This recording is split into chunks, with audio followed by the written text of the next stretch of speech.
Thank you. It's great to be here with so many friends in attendance and also to all these beautiful young faces here tonight. And I'll probably read about 25 minutes, just so you know.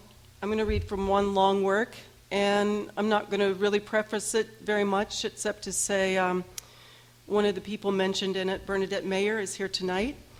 And she is a poetic muse for me, as well as many poets here tonight.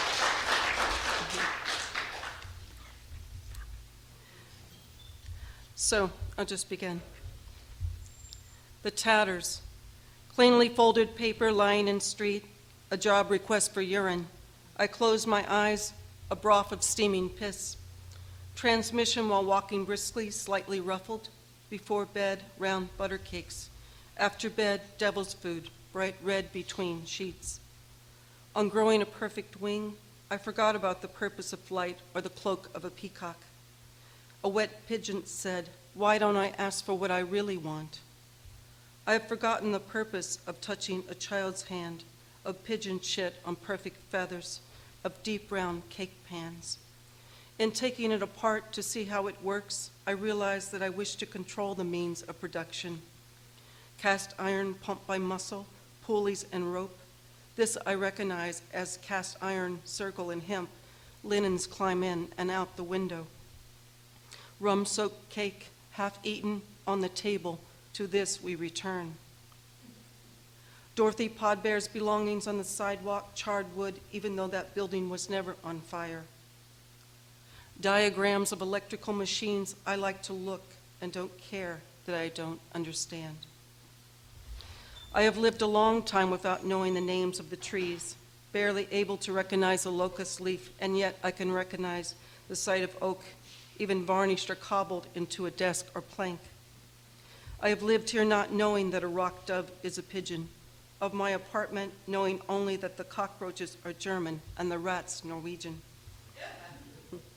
None of this is good, and I worry about the scarcity of wood, or if we will ever have enough materials to reassemble the object after taking it apart. I took apart a hornet's nest after my brother had sprayed it with heavy chemicals. In pursuit of the natural world, I cut a swath, a giant lifting boards and logs, uncovering sleeping animals or embryonic mice. Worms, snakes, and salamanders all call me an asshole. Today, cast iron cooking stove pulled up from the basement, pinball and bubblegum machine filled with crumbling candy. Tonight, perhaps more of Dorothy Podbear's belongings. A wooden storage chest from below the street level, earthy and soft. The color in the dark is dark, caramel, and full of the earth's products. Like the rats who live below us, a nightshade of dark, not rotten, yet full of the rot of newspapers. My contribution, I collect ephemera and revisit it gleaming when I'm alone, making lists and piles by color or subject or time. Taking apart the nest, all in their beds of gray, I had to know, and then I had nothing. Clumps of paper and the dead in their paper beds, hundreds, and my brother was mad. Yet this does not prevent me from asking, what is inside the trunk on the street? Picture postcards, soft porn, or hard sex toys? Looking at the ground, the tatters of the nest I destroyed, but how else could I know the nature of physical objects and of my body? I, a physical object, ask what's inside. A collection of swallowed needles, fish hooks, and pennies? For a long time looking and gazing, trying to know the nature of the physical, like the man who could balance jagged sea rocks one on top of another. He could know an object, and if those boulders could be stacked as steady as plates or as delicately as a house of cards. I, a physical object, reading Anatomy 1924, colored plates, diagrams with overlays. It is good that I save these thick books, each one a doorstopper, on female anatomy and child care from the time of paper and print. Colored plates to lift and reveal, each plate like a candy pop, taking you further, dissolving layers until you reach the baby's soft center. Diagrams like this one, see? A man told me of finding the foot pedals of a sewing machine covered in dust on Mott Street, about how he put his foot to the pedal and the flywheel turned even though the rest of the machine was extinct. Flywheel, I like to say it and see it. Alone with paper or reading from paper in a room, it's quiet. Me, a noun, an animal from the time of the animals. I write and I eat with my hands. Working late and decoding secret writings from the tatters, read once of a wealthy young artist who slept in nests he made of bedding in luxury hotel rooms. I thought a nest should be made of threads collected from the streets and should be humble like a quilt. The feather again, the blade, this time on the street, first quietly in front, then as I move, cocks quietly to the 10 o'clock position. Later in the day, silently soaked with winter salt, two, same roach and rat, regulars on the block. Can't recall the center, only the fury with which I tore it, then a drop in the blood at realizing what I had done. Papers at my feet, bodies, stillborns, what little I know of other lives. I bought him a book of photographs of a hornet's nest, but is he satisfied? No. To please him, I gather the pulp and piece it together with agitated human agency. I reconstruct hundreds of bedrooms for the young and old gray sleepers. I slip cover the common spaces of the hive. I coat the outside with paper mache, making this a very dark piñata, an insect house chewed into existence, only to discover that he didn't want a nest, he wanted a trophy.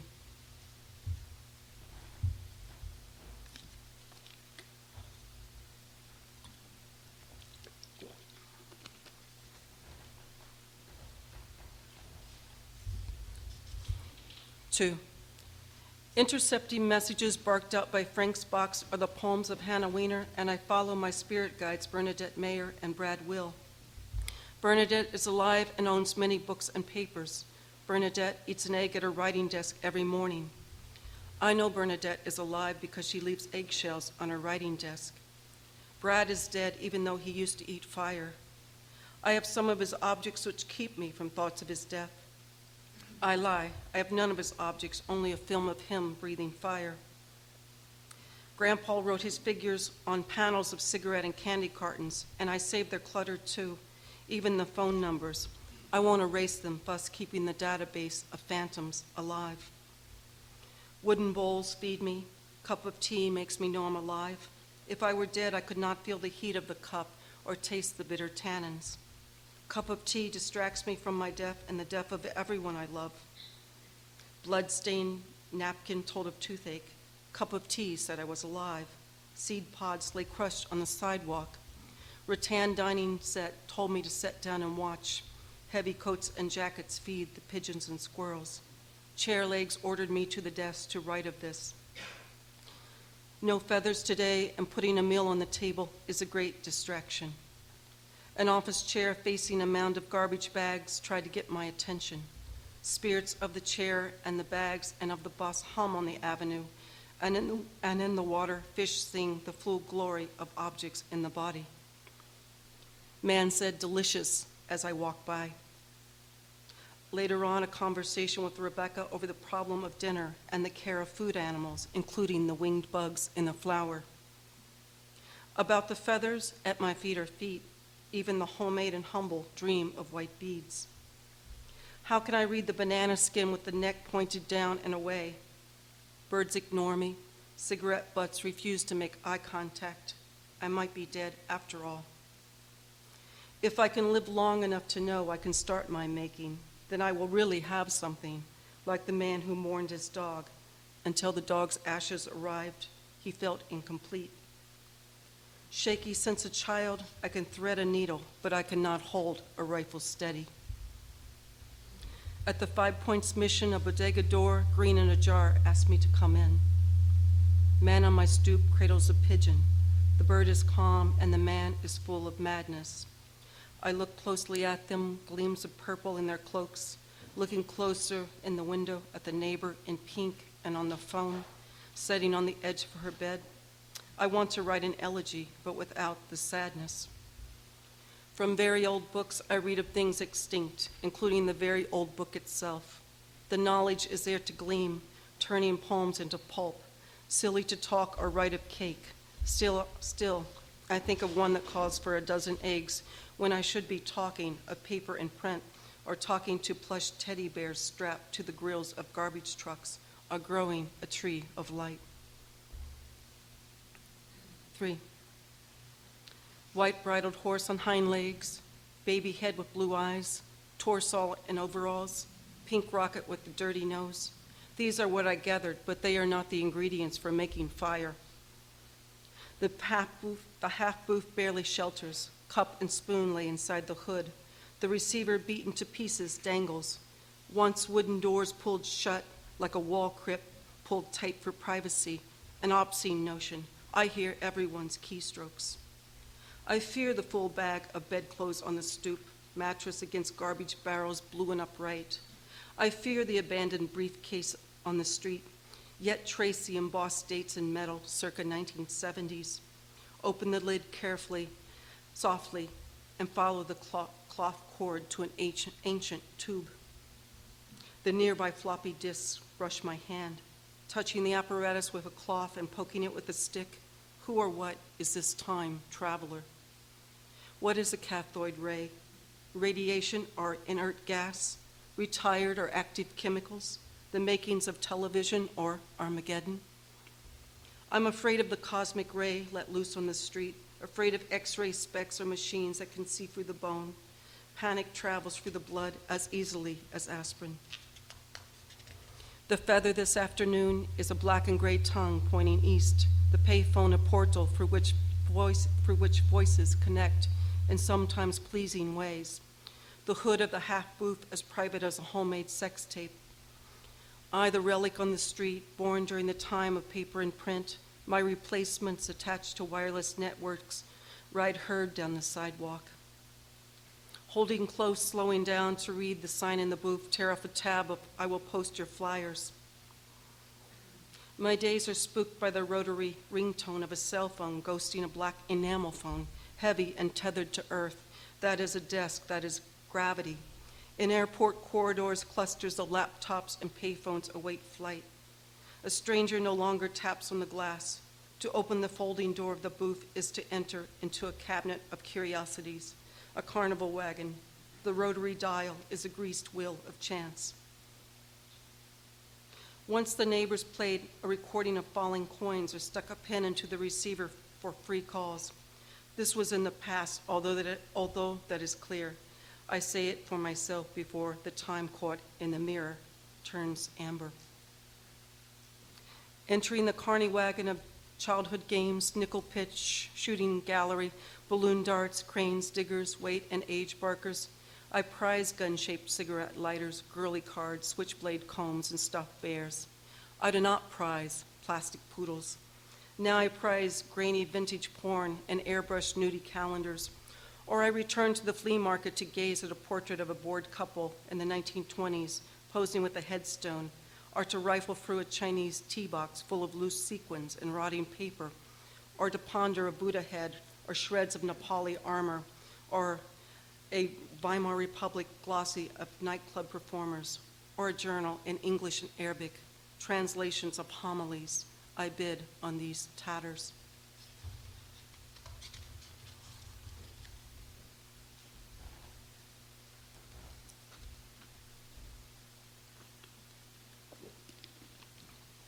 Separated coffee and milk at peace inside the cup on the street, hardcore cooing brooding in the back of the railroad apartment, white wings spread behind the locust tree, cup in the booth, finger streaks of Irish rose on the wall, tintype of a man with his hand on his heart. My other hand is on the daguerreotypes, my eyes on a cloth monkey dressed in a suit and tie. The cup on top of the time machine makes a composition. What is the receiver? A cradle, return. The coin slot is a finger dip into the dark. Where are the cool blue mint hoods of Brazil? Coffee cups brace the sides, drunk pisses enough to drown the flames. No one touches without tissue. Mary had a little lamb were the first words. The silver of the daguerreotype serves as my mirror. I'm building a time machine made from parts of the past for when I might return through an old memory stored in wood. 4. Today, I opened a very old book that told of how to make matchsticks. Let me tell you about the first time I was allowed to make fire. How many rooms in the mud daughter's house? How many squirrels? How many pecans in the squirrel catch? Where did that fucking dog go? Asked a country neighbor in the morning. Wooden plow marooned in the hayloft, other tools landed and silent. The paper casings tell of metamorphosis. Into the story of the disassembled house, add handwritten figures on cigarette and candy cartons stored inside of bread wrappers. Add a meat grinder nailed to a board and barn swallows hand perched on a wire. Add a fireplace mantle and the front door with its full bust of glass and a hope chest torn to pieces. Putting down the neighbor's dog for the butterfly bite on my leg, I fear the execution of the dog next door. Taken apart, no walls, only an outline of what were doors and panels, the porch's white painted one, stacks of windows looking down on smothered grass. The doors leaning on the wall are dangerously idle. Portals without purpose hold murder views. Objects in the grass or in the barn, my father's shelter, are altered by hot and cold. Standing in the hayloft looking up at the pulleys on the ceiling, the carriageway welcomes black buggies. Horsehair spills out of rotted leather seats. A toy cash register lies on its side, a couch post on stilts yet exposed to weather. The upholstery is thin as the parchment skin of a Mexico City mummy dressed in the finery of the grave clothes. The deaf grimace of the barn cat will not lie flat between pages. Quilt blocks from an auction, strangers' clothes, not even our own threads, become the foundations of a family quilt. Ever inscribed or in which we are mentioned, newsprint or programs or certificates or photographs. A bread sack of October 1970 receipts. Drink double cola, Bunny Bread, Your Friendly Baker, Holland Dairy, J. Sensmister, Federal Produce, Uncle Charlie's Tender and Juicy Meats, Your Meat Specialist. First Royal Crown, Bottling, Durs Inc., Manufacturers and Jobbers, Ice Soda, Fountain Supplies, all kinds, paper goods. I ephemera carrying my chemical burden. I ephemera, once paper becoming plastic, becoming digital. I ephemera holding the space. I ephemera hold the space. When I awaken, the objects of the gaze develop. The stereopticon's double image after a night of paper and print, under lamp, oil, or wax light, breaking the silence, tearing at it like a child, or pulling slowly at the corner, the new day dissolving like an egg in vinegar. I lie like Mother Gabrini in her glass coffin, a step ahead of mass extinction. 5. Going inside the tatters, the threads and grasses, a nest, all the elements assembled, pixie sticks and Lincoln logs, bonnets and cloaks. The object to be reassembled with the saved elements. Under the dust, the front door waits to be opened again. If I were a ghost, and I could be one, turning the key for the 1000th time, walking through the doorway and turning on a tap. I have heard that ghosts are very tired, having no bloody heart. They draw energy from grids or from the living, making cold spots. The cold makes me sluggish too. I'm concerned about the eternal life of ghosts because most ghosts' requests are silence. In taking apart a system, a murder, or a flower to see how it works, I am not careful. I force the relationship between parts. My father could reason it out. He had a talent for spatial arrangements. My brother could take apart a machine, but there it would lie gutted until the parts decayed. And like my brother, I could never reassemble the machine again through my own neglect and lack of talent for seeing and understanding the nature of physical objects. I have no name for what is inside me that is not nature, for these metal and plastic shavings. Toy robot with twin guns blazing, black and embossed with science fiction trimmings, bright fire of the guns that go rat-a-tat-tat, tin body held together with folded metal tabs.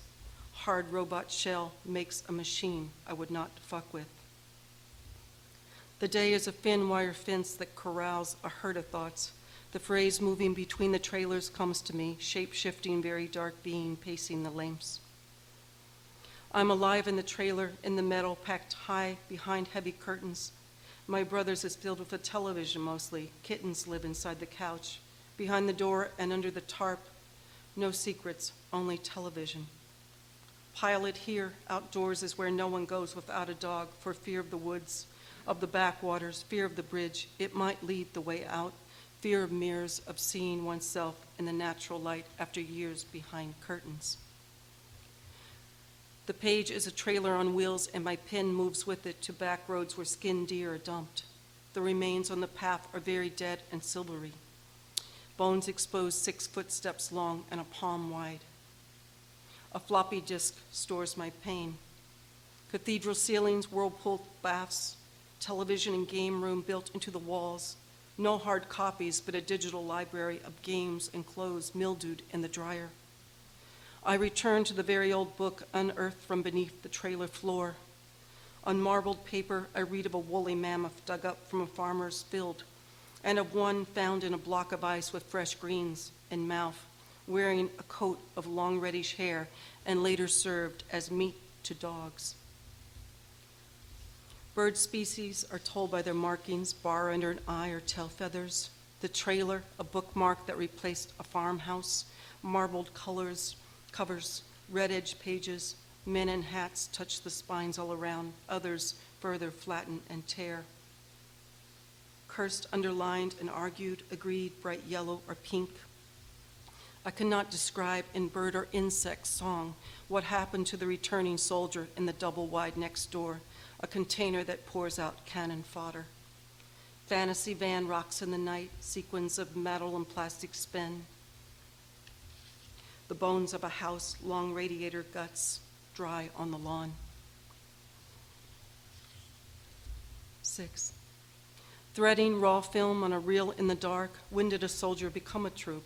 Threading while riding for the house of fear, the cart whips for the canvas gates of hell, torn tarp lets the light in, SWAT team in coordinated gear, mechanical monsters made of rubber masks, gears and rags, reach out from a mile away. In my hands, the image is fragile as a baby's future. I open the door slowly to let the crap tumble and shut it quickly to keep the animals inside. Not sure of what can be salvaged from the lab next door. My family says, junk it all. Dark smoke of the burn barrel curls in the air. I hunch over to shield the unmade in a basement room of chemical baths and lenses. Guided by other senses, the image not yet fixed in my hands, a spool of memory subject to destruction by light. In the dim, I lay a saucer on an unexposed paper, and by the morning appears a circle in light brown that will darken over time. I do it all by railroad light, magic lanterns, and sideshows. 8x10 glossies bathe in the soda cooler. Dark fire of the lab's debris. Bobcat roadkill and wild turkey in fighting poses. Lincoln in the act of splitting a rail. Chain of chain stores, each holding their space on a coat of arms.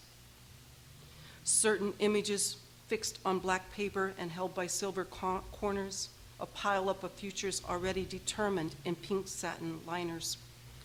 Animal teeth keystone view cards, double images balance on the wooden slide of the stereo opticon.